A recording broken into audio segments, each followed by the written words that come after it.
Mama, I'm talking what you do and do not need to put in your diaper station. So after this video, you are going to be able to fill your diaper station and feel 100% ready that things are going to be covered and you are prepared when baby comes.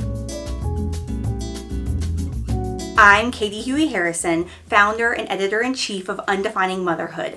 We're an educational site and community where we give moms all the information that they need to empower you to make decisions so that you can do this mom thing your own way. Today, I'm talking about diaper stations, and I'm so excited to help you feel completely prepared. This is going to be a sanity saver when baby comes. People talk a lot about creating new mom survival kits, but I have a better idea.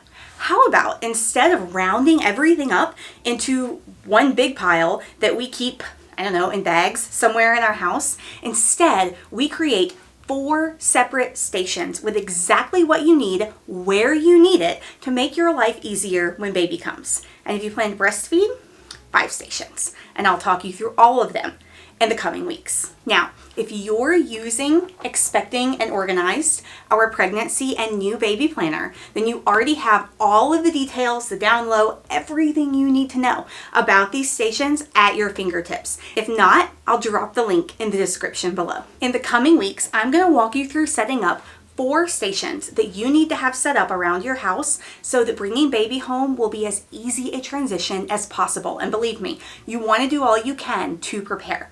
Here's what we're going to have: a diaper station, a postpartum basket in your bathroom, a medical station for baby, and a snack station for you, mama. And if you're breastfeeding, you're also going to want a breastfeeding station, which we're going to cover in just a few weeks. But today, we're talking diaper stations. And the number one question that I get when I'm talking about diaper stations is, that sounds so basic, do I even need to set it up? And the answer is yes, you definitely want to set up diaper stations. Because let me tell you, the last thing you want to do when you bring baby home is have them on that changing table with a blowout and then realize that you don't have everything you need. Because then you have to do one of 2 things. You have to leave baby on a high surface, which is a pretty big no-no, or you have to take them with you mid-blowout and make sure you have what you need. You want to have everything in place where you need it, when you need it. This is super simple to set up before baby gets here, and I'm going to show you how. Now, a question I don't get very often, but honestly wish I did because I think it's really important, is where do you set up a diaper station? Seems obvious, right? You set it up in the nursery or whatever room baby is sleeping in.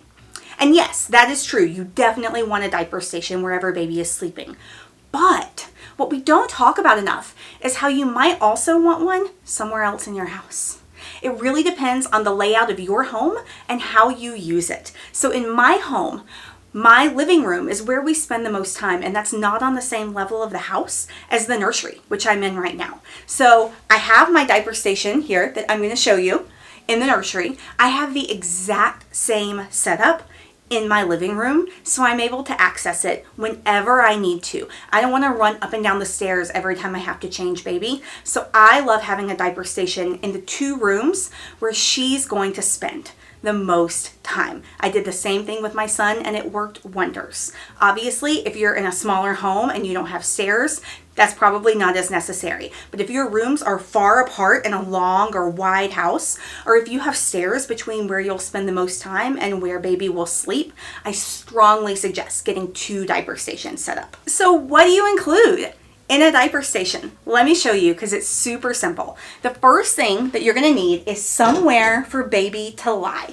So I have this amazing setup. It was discontinued right after my son was born. So unfortunately, you can't find this exact one anymore. But there are so many different changing station setups out there. Pick the one that's going to work the best for you, your space, and your lifestyle. Then you need a basket or a caddy. I love a caddy because it has these pockets on the exterior and it's broken up into multiple pieces on top, which makes it so much easier to find exactly what you're looking for when you need it.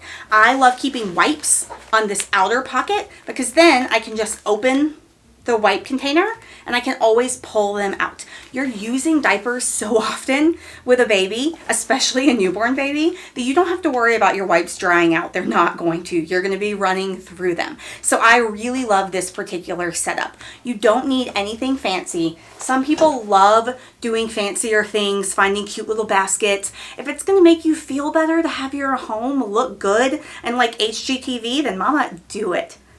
That's not me.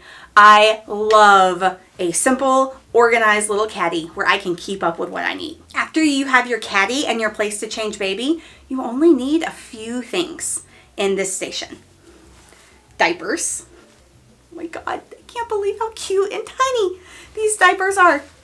My other son's 4, so it's been a while since anything was so small. I'm so excited. Obviously, you need diapers, whether you're using cloth, disposable, it doesn't matter. If you're cloth diapering, you're going to want your pre-folds or whatever inserts you have in here, and then you're going to want your shells also in here. That's where these two sides become super handy. Then, of course, wipes, as we already talked about. I love water wipes because they're great for sensitive skin, and my son has the most sensitive skin, so I'm just assuming this baby will too. But there are tons of other wipes out there that are more cost effective, tons of other wipes that are for sensitive skin. Look at the options, see what works for your baby's skin and your budget. The next thing you're going to need from your diaper station is butt paste. I cannot emphasize the importance of this enough. I love Boudreaux's butt paste. Other ones people swear by are Desitin and Triple Paste. Triple Paste is amazing if you have a diaper rash prone baby. You're going to want to keep that in your diaper station because if your baby's skin is even a little bit sensitive, you want to put that on at every single diaper change, whether they have a rash or not. And finally, hand sanitizing wipes.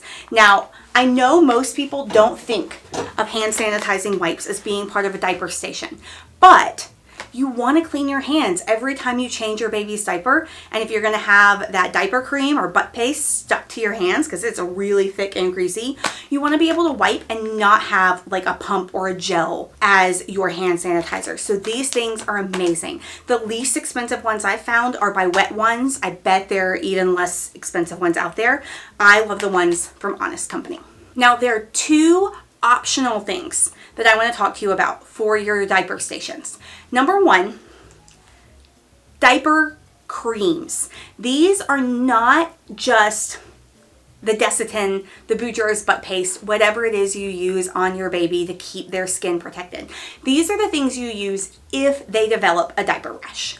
So I'm going to go through in my video in a few weeks on medical stations and talk to you about what different creams I recommend having on hand for diaper rash. As the mom of a kid who had a ton of them, I am way too knowledgeable in this experience.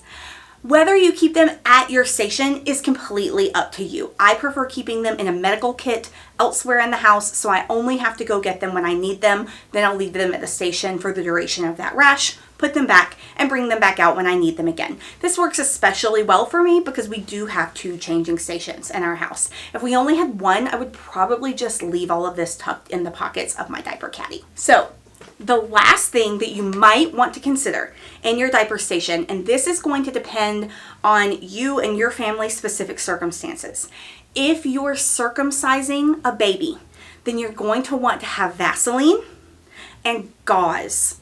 Little strips of gauze pre-cut that you're going to use to cover that circumcision in the very beginning. So if that is a choice that you and your family are making, I highly recommend adding those to your diaper station for the first 2 weeks or so of baby's life. Now, before I tell you what I don't include in my diaper stations, I would love to hear from you down in the comments. Let me know, what was your favorite thing in your diaper station that got used the most often? And if it's unique, even better, because we need to know those good ideas. Now, there are 2 things that I recommend not putting in your diaper station.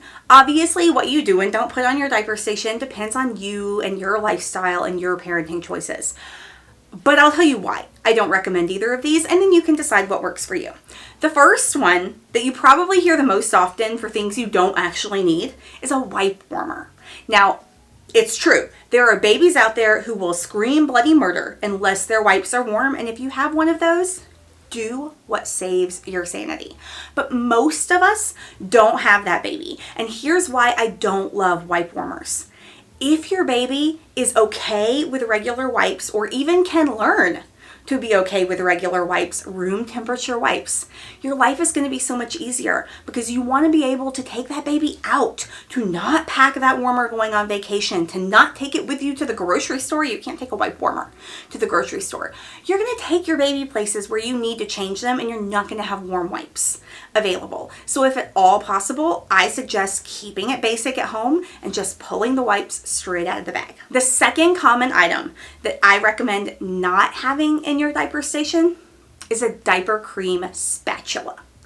And here's why. When you have a new baby, there is so much work to be done around your home. There is laundry and cleaning and cooking, and if you are bottle feeding, or God bless you, if you are pumping, you have so many dishes. So the last thing that I personally want when I have a new baby is to have to wash anything extra. That's the reason that I love hand sanitizing wipes and not just like a pump sanitizer, because the sanitizing wipes will get that diaper paste off of my hands without me having this extra tool to wash as a diaper spatula. Download my free Getting Ready for Baby bundle, where I have the information on all of these stations, checklists for everything you need to do to get ready for baby, and so much more. I've put the link in the description below. Thank you so much for watching today. I hope you have found this to be super helpful. Don't forget to like, comment, and subscribe. Coming up next, more mama baby stations that will save your sanity. Thanks for watching. Bye.